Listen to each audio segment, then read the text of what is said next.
puso. Yan ang gusto niya sa umaga na ganyan-ganyan lang siya dyan. Yung mga halaman, ito yung aking Tagalog na celery.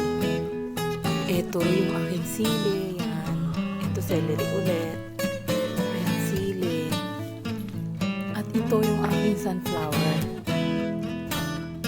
Ang dami yan. Nabulok na lang.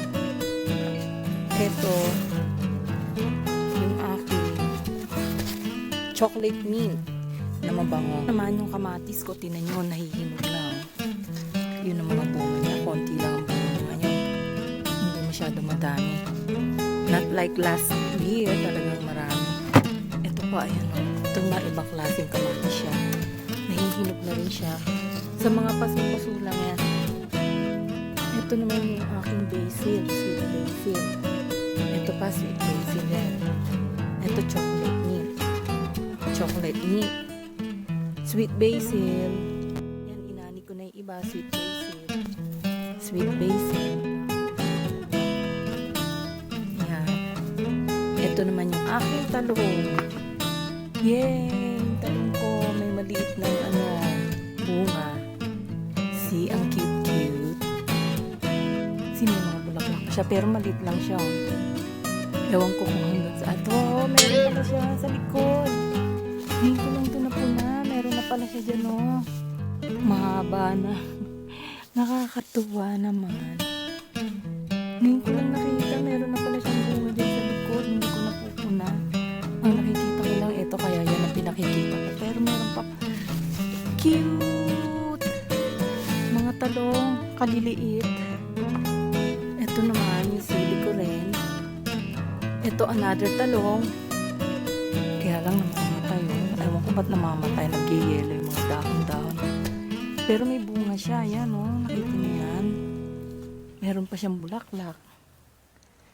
Tapos, ito pa sweet basil. Ito pa yung aking kamatis. Isa pang kamatis. Ayan o. Nakalagay lang siya sa plastic.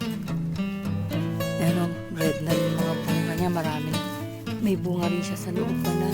Hinog-hinog na. Cute nila. Ito pa, may kamatis pa ako rito. Isa na. Sa lupa naman to nakatanim. Natutumba siya. Siguro nabibigatan siya sa mga dala niyang bunga. Pero nahihinog na rin siya. Hindi naman siya maraming bunga. Yan lang. Pero ewan ko ba't siya nahihinog. Tapos, ito ang apple na maliit. Itong bunga din. Tsaka itong aking peaches. Itong peaches ko, ayan. Nahihinog na. Marami din siyang bunga. Ayan, nakikita niyo. Pero hindi pa nga hinog. Kinukuha na ng mga ibon. Ayan, oh. Mga peaches ko, kita niyo yan? Madami din siyang bunga, oh. Parang santol. Ganyan lang siya, maliliit na peaches lang siguro to. Medyo nahihinog-hinog na, pumupula-pula na siya ng konti. Pero inuunahan ako ng ibon. Ewan ko ba itong mga ibon ko? Ang dami-dami pwedeng galawin. Marami naman akong kapitbahay rito. May ganito. Ito pa yata natatay pa nila. Si Obi Lucas na, oh. Inuumpisa ka na nilang kainin. Airplane. Sana yun. Kita niyo yun? Nagdaan. Ito na yung asong maliit. Kahit saan ako pumunta, sumusunod. Sinahiya pa raw siya, oh. Patagilid pa raw siya, oh, tumingin sa akin. Ay, toto! Hala! Man, come on. Bait-bait ng aso na to. Kiss. Shinare ko lang sa inyo kung anong meron ako sa aking garden. Mahilig din kasi ako mag-garden. Kaya natutuwa ako rito sa peaches kasi sa tanang buhay ko ngayon lang ako nakapagpabunga ng peaches. Yan o. Kita niyo yung binutas na ng mga ibon. Inuumpisahan ng kainin. Hindi pa nga hinog. Ito yung aking apple. Anak to ng apple na malaki na ito. Yung ugat niya pumunta rito. Ayan. Another apple. Nagbunga siya. May bunga na. Maliit pa. Ayan. Marami to dati. Nasaan na yung mga bunga nito? Siguro nangahulog. Pero itong malaki mong apple, na-stroke, kalahati, buhay, kalahati, patay na. Pero madami rin siyang bunga. Yan o, pero hindi pa hinog. Ito naman, ang aking peras, na super dami rin ng bunga niya. Abot mo nga, ito o. Yan o. Ito o.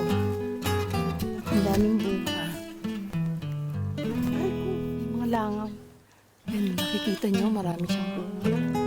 Ayan. Nakita niyo itong sanga na to. Ayan. Ayun. Ayan. Tingnan ko nga kung hindi. Matingnan. Kasi masarap to, parang bayabas pag hindi pa lang. Pwede na yata.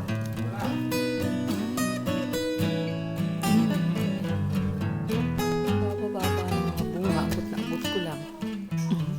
Parang ito gusto ko nang kunin. Pwede na kaya to? Gusto ko yan manibalang.